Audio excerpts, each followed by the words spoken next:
All right. Hello, everyone. We're calling the meeting to order. Let's all stand for the Pledge of Allegiance.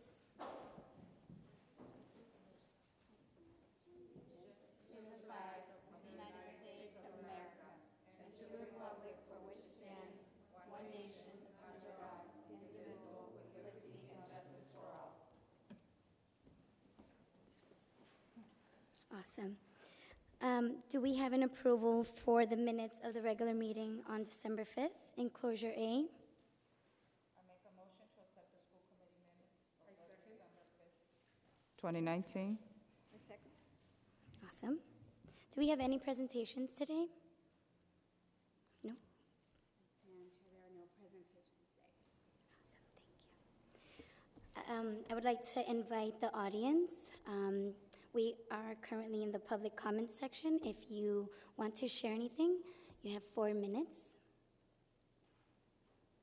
No? Awesome. Closing public comment. Next on the agenda is report of the superintendent of the schools. Great. I would just like to say Happy New Year to everyone, and I hope everyone all our students and teachers and staff had a wonderful break. I am honored to be your superintendent.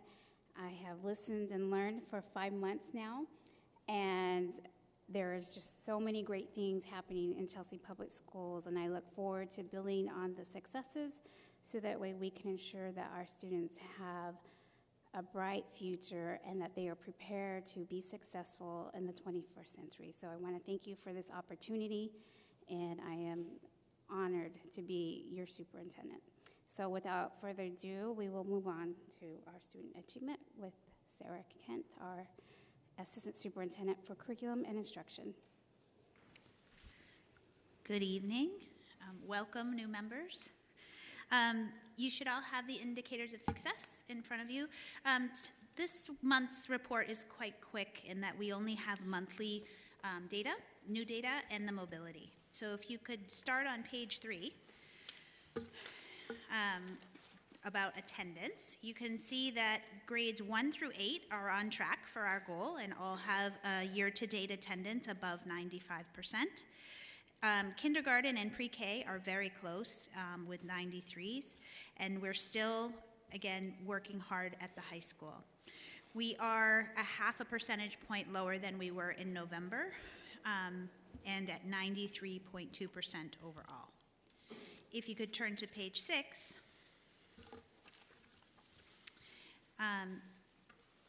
This month, year to date, we have 42 students who have dropped out.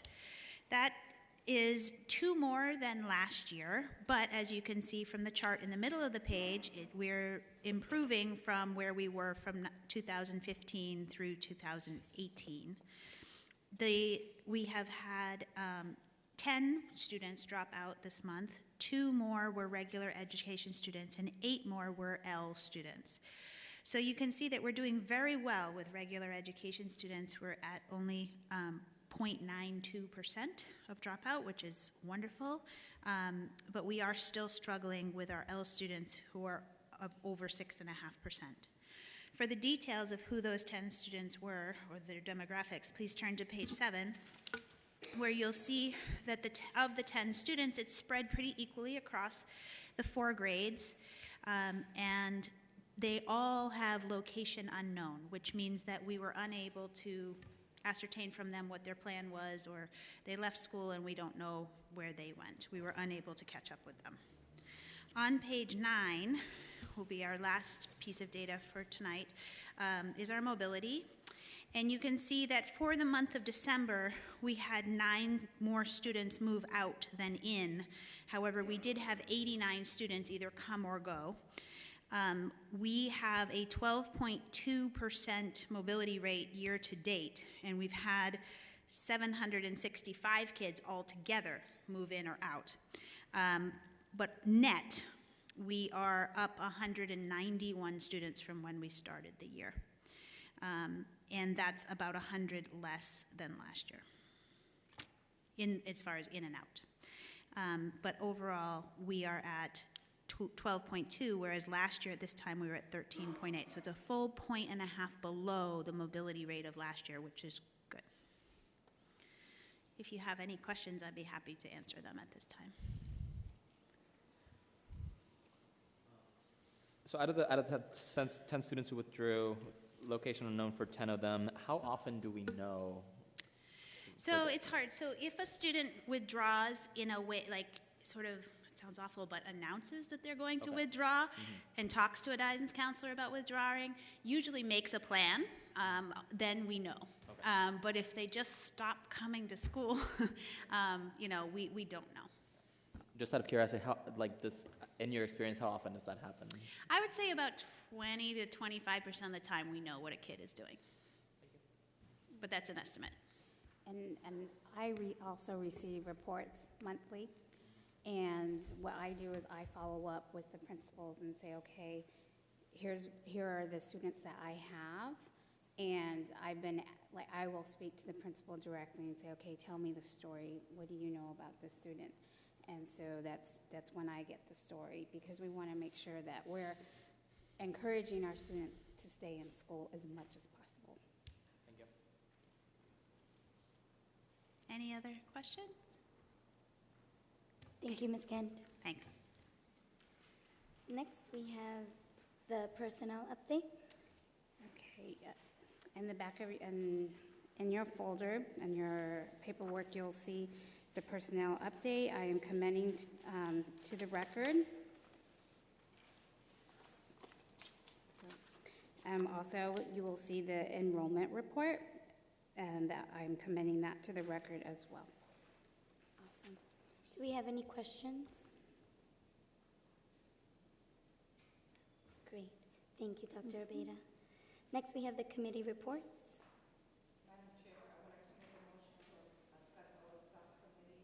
Meeting minutes and commend them to the record.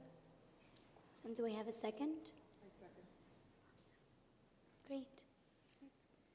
Moving right along, we don't have any unfinished business, so we are moving right along to new business. Consideration and action to accept $130,000 from the Department of Elementary and Secondary Education for the Teacher Diversification Pilot Program Grant, found in Enclosure E. Explanation. The Competitive Teacher Diversification Pilot Program is designed to support local school districts' efforts to strengthen and diversify the workforce by enhancing existing teacher recruitment and retention programs. A total of $80,000 of the grant funds will be used for tuition support for 6 paraprofessionals and $50,000 for tuition support for 6 provisionally licensed teachers.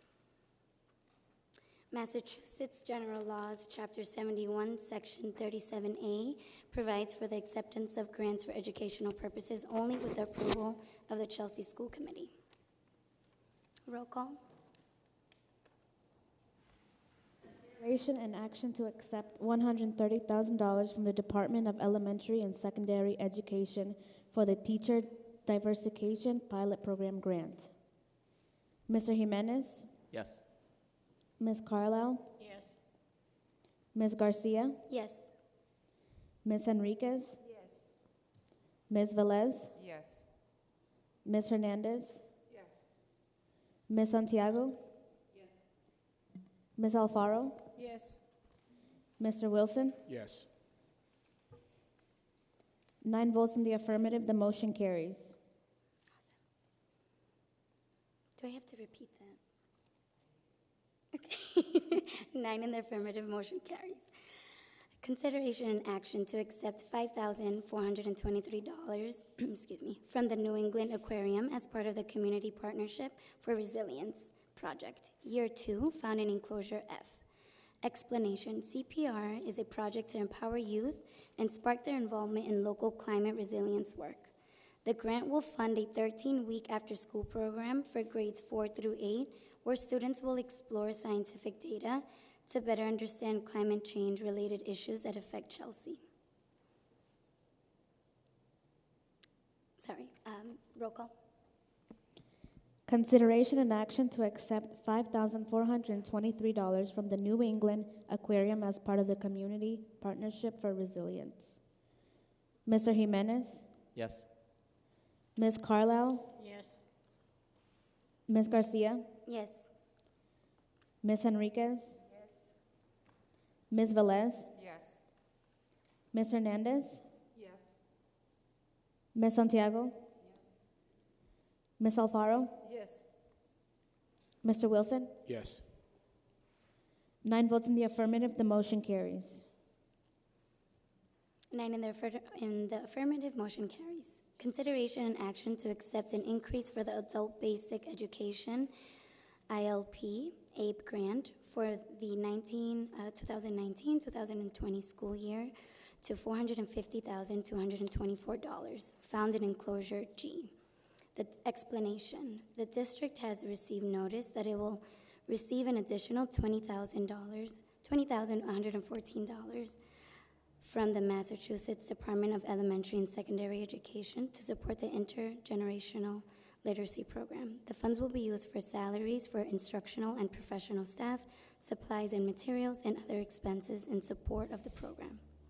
Massachusetts General Laws, Chapter 71, Section 37A provides for the acceptance of grants for educational purposes only with the approval of the Chelsea School Committee. Roll call. Consideration and action to accept an increase for the Adult Basic Education ILP grant for the 2019-2020 school year to $457,224. Mr. Jimenez, Yes. Ms. Carlisle, Yes. Ms. Garcia, Yes. Ms. Henriquez, Ms. Velez, Yes. Ms. Hernandez, Yes. Ms. Santiago, Yes. Ms. Alfaro, Yes. Mr. Wilson. Yes.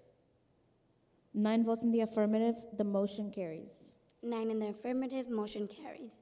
Consideration and action to approve a budget transfer in the amount of $80,000 to move funds from instruction and assessment to Chelsea High School in the amount of $17,500 and to technology services in the amount of $62,500, found in enclosure H. Explanation: the Visual and Performing Arts Department at Chelsea High School has proposed to create a new video production class starting next school year. Students would learn skills in video and audio production and filmmaking and would be utilizing highly technical and sophisticated equipment. Computer equipment, audio equipment, software, and furniture will need to be purchased, and the lead instructor will need training in the use of the equipment prior to starting the class. Funding is available in the current fiscal year budget, and staff recommend that the funds be transferred to allow the needed purchases and training to take place this spring. Roll call. Consideration and action to approve a budget transfer in the amount of $80,000 to move funds from instruction and assessment to Chelsea High School in the amount of $17,500 and to technology services in the amount of $62,500. Mr. Jimenez, Yes. Ms. Carlisle, Yes. Ms. Garcia, Yes. Ms. Henriquez, Yes. Ms. Velez, Yes. Ms. Hernandez, Yes. Ms. Santiago, Yes. Ms. Alfaro, Yes. Mr. Wilson. Yes. 9 votes in the affirmative, the motion carries. 9 in the affirmative, motion carries. Consideration and action to accept the recommendation of the superintendent to approve a field trip to Providence, Rhode Island on Saturday, January 18th, 2020, found in enclosure I. Explanation: Chelsea High School student athletes on the track and field team will attend the East Coast Invite at the Providence Career and Technical High School in Providence, Rhode Island. Out-of-state field trips must be approved by the school committee. Do I have a motion to accept? Madam Chair, I make a motion that we accept the recommendation of the superintendent to approve a field trip to Providence, Rhode Island on Saturday, January 18th. Do I have a second? I second the motion. Awesome. Great. I think that's it. Oh, I'm sorry, one more. Consideration and action to accept the recommendation of the superintendent to approve a field trip to the New Balance Indoor Nationals at the Armory in New York City, New York, for one student, one coach, and one family member on March 12th through March 15th in 2020. Explanation: a Chelsea High School student athlete has the opportunity to compete in and out of state meet. The exact dates we would need to go to this meet depend on what level Stephanie qualifies for. Out-of-state field trips must be approved by the school committee. Do I have a motion? I make a motion for the recommendation of the superintendent to approve a field trip to the New Balance Indoor Nationals at the Armory in New York City, March 12th through the 15th. Do I have a second? Second. Great. All right. That's it. I'm sorry? Do we have any communications? Not at this time. Awesome. Any announcements? We do have some important dates coming up. On January 9th, the CHS School Site there's CHS School Site Council meeting at 5:15, and then on January 11th, school committee retreat from 8 to 12 at Clark Avenue. On January 15th, in-person evening workshop at 6 p.m. at CHS, and on 1/20 is Martin Luther King Day. There's no school, however, there is a celebration at Clark Avenue. On January 22nd, the Wright School Site Council has a meeting at 9 a.m. On January 23rd, Clark School Site Council meeting is at 8:30. On January 30th, there's Kelly Family Night at 5:30 p.m. And then on February 2nd, there's the CHS Self-Care Fair at 3 p.m. And our next school committee meeting will be February 6th. Awesome. Thank you, Dr. Beta. Lots of fun things happening in the city. Do we have any last comments before the meeting is adjourned? Happy New Year. Thank you. Do I have a motion to adjourn this meeting? Motion to adjourn. Awesome. Do I have a second? Awesome. Meeting adjourned.